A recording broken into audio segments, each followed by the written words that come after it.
د سیلاب او دغه رنګې د بونیر او دغه رنګې که موږ تاسو ته په نږدې په صوابای کې په کندب کې چې د الله د طرف نه کم افت راغلی دی نو یا به د الله په علم کې ده چې دا عذاب دی که دا ازمیښت دی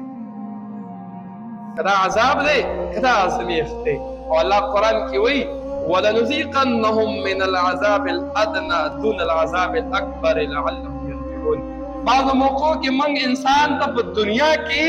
عذاب ورکو په دنیا کې دله سزا ورکو من العذاب الادنى دون عذاب الاکبر مخکې د راتلونکي د غټ عذاب نه چې په قیامت کې به وي ولې ورکو لعلهم يرجعون چې دی لږ پوه شي په دې حالاتو سوچ وکړي ځان نه کیني په دې سوچ وکړي او الله ته رجوع بین خبره سره الله ته رجوع وکړي یاد ساتئ موږ تاسو وایو موږ محفوظ یو خپل کور کې ناست یو آبادي مې داسې کړې ده چې پیلرې دي سیخان دي زما په خوا کې د سمندر او د سیند او د خور او د سیلاب نوم نشان نشته موږ خوا ته به کوم ځای نه راځي موږ لرې چې د خور نه پاتې کېږو د بونیر حالات داسې وو چې انسان که څوک تلي وي هغوی به لیدلي وي چې کوم ځای کې نقصان شوی دی دا بالکل د سطح نه ډېر اوچت موږ وایو موږ ښکته یو سیلاب به راباندې راشي دا چې کوم ځای نقصان شوی دی د اوبو د سطح نه بالکل په غر کې اوچت ځای دی د غر په ویښ کې کورونه جوړ شوي دي پاخه کورونه جوړ شوي دي خلکو پې تاوانونه کړي دي انسان سوچو کې ټول ژوند او ټوله زندگی کې انسان محنت وکړي دغه یو کور جوړ کړي هر کس به دا ویلي چې زه په دې خپل کور کې محفوظ یم ولې سیلاب د غره نه خو نه راځي سیلاب خو به کته راځي سیلاب خو د غره نه راځي که نه د کته نه به راځي په ما به به راځي نو چونکې زه خو اوچت یم د اوبو د سطحې نه اوچت یم نو اوبه به د چېرته نه راځي نو هر کس به دا سوچ کړي چې په ما به اوبه نه راځي ولې زه اوچت ځای کې پاتې کېږم او د الله د طرف نه بیا داسې آفت راشي چې تا دې ته هم سم نه کي چې د خپل کور نه وتښتې او دغه اوچت ځای ته لاړ شي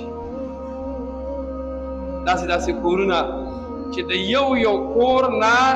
35 پورې کسان دا اوبه وړي دي سیلاب د یو کور نه 25 کسان دا سیلاب وړي دي هغه مولانا صاحب هلته کې و موږ کې پخپله وي وایي دا چې کله راغی زما د خپلو سترګو لیدلو وایي زه د خپل کور نه دغه بله ځای ته تللی وم وایي نه تندر را پرېوتی دی چې اواز یې کړی دی هېڅ نه دي شوي د جمعې ورځ ده 9 بجې دي او نری پشم ورېږي لکه څنګه چې زموږ دلته باران وي خلک په کور کې ناست وي د باران نه څوک پکې مجبوره چې څوک وي هغه په باران کې هم بهر راوځي وړې بازار ته لاړ شي خپل کار له لاړ شي خپل واښو باړونو ته لاړ شي وایي 9 بجې دی او نری پشم دی او ناڅاپه بالکل اواز نه ده شوی تندر نه ده شوی د ګټو غړار دی د غر د طرف نه غټ غټ ګټان مخکې دي او مور پسې دي نو زنانه خاص کر زنانه او ماشومان پکې ډېر دي دا خلک دې ته نه دي سم کړی چې د خپل کور واپس بیا خوا لاړ شي او بیا وایي ما په خپلو سترګو باندې زموږ یو ګاونډی زنانه ما ولیدله چې هغې اونه کلکه نیولې وه او ډېرې چغې ما ته ووالې چې ما بچ که ما دومره جرأت نه شي کولی چې د هغې مخې له څنګه لاړ شم اخر خو د الله د طرف نه آفت و څه معمولي خوړ خو نه و چې زه به لامبو وم هغه ځای ته به لاړ شم آفت و او بیا هغه ګټان کو تاسو به لیدلي په دې موبایلو کې چې هغه د انسانانو د اخوا کولو کار هم نه دی یو مضبوط جماعت به په جبلونو اړی هغه ګټان اوبو چې ځینو هغه د خلکو کورونو ته دننه کړي هېڅ انسان سوچ وکړي او بیا یې وایي دا کوم کور کې چې واده و په دې کې د اتوار په تېر شوي اتوار په ورځ باندې نیټه ایښېده شوې وه چې په دې به ولیمۍ لا واده تیار نه و او د الله قدرت ته انسان وګوري چې الله څوک بچ کوي دا د چا چې واده و نو دی د جمعې په شپه باندې د فلایټ الله تعالی بچ پاتې کو نو فلایټ یې لیټ شو هغه به څومره غوسې هلته کړي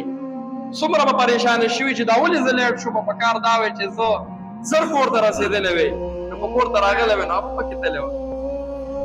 نو هغه چې لیټ شو او سهار الله په 9 بجې چې د سیلاب راغی د هغه کور 25 افراد 25 کسه او 45 کمرې کورو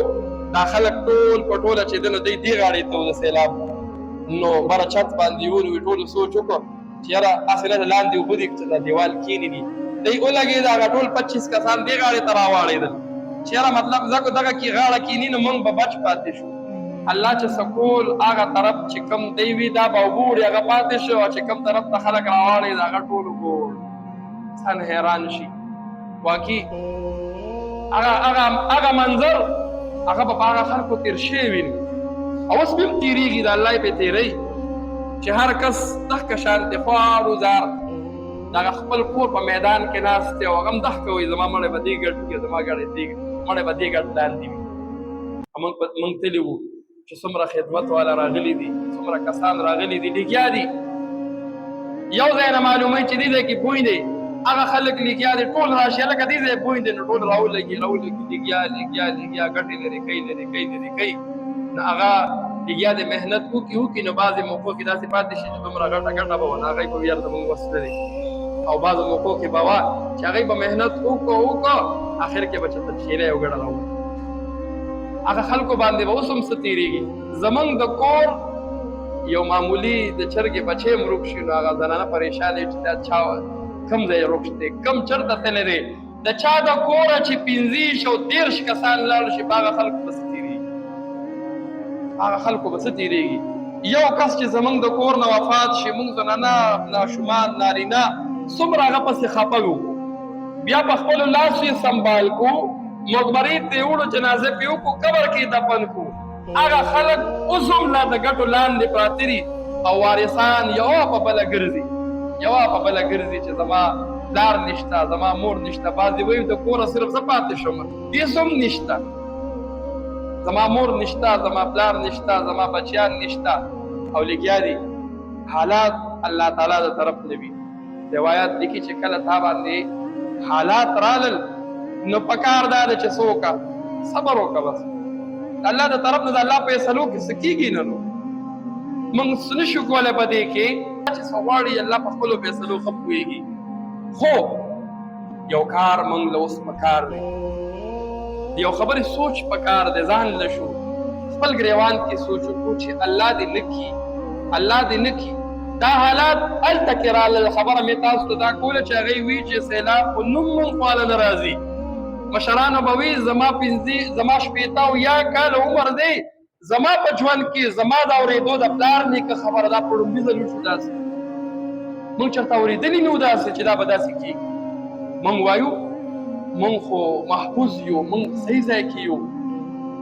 هغه خلک هغوی وایي موږ محفوظ یو چې د الله د طرف نه راله چا یې مخنیوی وکړو هېچا مخنیوی ونه کړو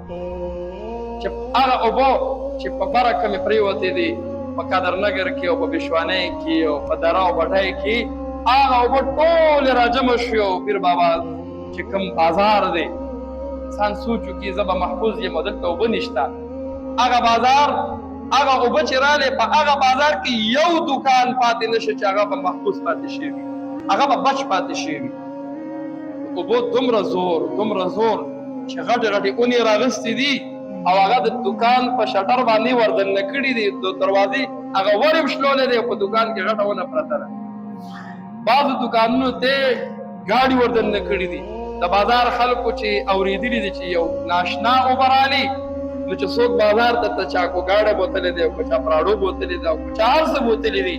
هغه خپل سورلی او خپل موټرسایکل او خپل ګاډي په هغه ځای پرېښودي دي خو هغوی ځان وباسلی دي نن موږ ورشو موږ چې تلو په لاره باندې کم ځای کې ټریکټر الټا پروت دی بعض ځای کې جیپان الټا پراته دي بعض ځای کې ګاډ الټا موټرسایکل ځای په ځای پراته دا سیلاب خو په هغوی راغی خو ما او تا له سوچ پکار دی چې اوس په موږ څه کوو الله دې نه کړي په موږ را نه شي حالات کله زلزلې راځي مخکې د بالاکوټ زلزله تېره شوه ولې موږ داسې صحیح مسلمانان یو چې نه موږ به بچ کېږو دا خلک به وړي نه چې هغه عذاب راځي نو هغه وچو سر لوانده هم سوځي نو که چېرې عذاب راغی لکه نږدې موږ وګورو دا په ګندب کې خپل دی هم وایي موږ خو اوچت پاتې کېږو، موږ خو نږدې موږ خو د اوبو په غاړه نه یو، د خپل په غاړه مو کور نه جوړ کړی، اوچت مو په غر په ویښ کې کور جوړ کړی دی. الله چې کول نو د بر د غر د سر د پاسه تندر پرېوتېدو 50 کوره هغه مکمل د هغې نوم نشان یې ختم کړو، هر څه د خلک د ملبو لاندې شو. اوس ما او تعالی د دې نه عبرت پکار دی. عبرت دا پکار دی چې الله پاک زم مسلمان دم مسلمان زم بنده دم بنده په دې راوسته الله کو په ما دې راوسته زه به څه کومه. الله د دې حل خولی دی. الله ته متوجه شئ، بس د الله نه وغواړئ. د الله په حضور کې مخلوق له پکار دا دی چې د الله په حضور کې کلکه توبه وباسي، خپله قبله درسته کړي، خپل عمل درست کړي، خپل نیتونه صفا کړي. دغه رنګې چې ده نو اعمال شروع کړي، خپل 5 وخته مونځ شروع کړي، د آخرت تیاری شروع کړي. کو یو انسان په سود کې مبتلا دی، د سود د پیسو نه توبه وباسي، د رشوت د پیسو نه توبه وباسي. که چا سر پردي حقوق دي، چا سر ځمکې دي، هغه پرېږدي مالکانو ته توبه وباسي. هر انسان هر مسلمان د گزارش دا دی چې الله خفه دی، الله حالات الله دې نه کړي په موږ راله، موږ د دې طاقت نشو لرلی. هغوی خو ګوره ډېرې حوصلې دي،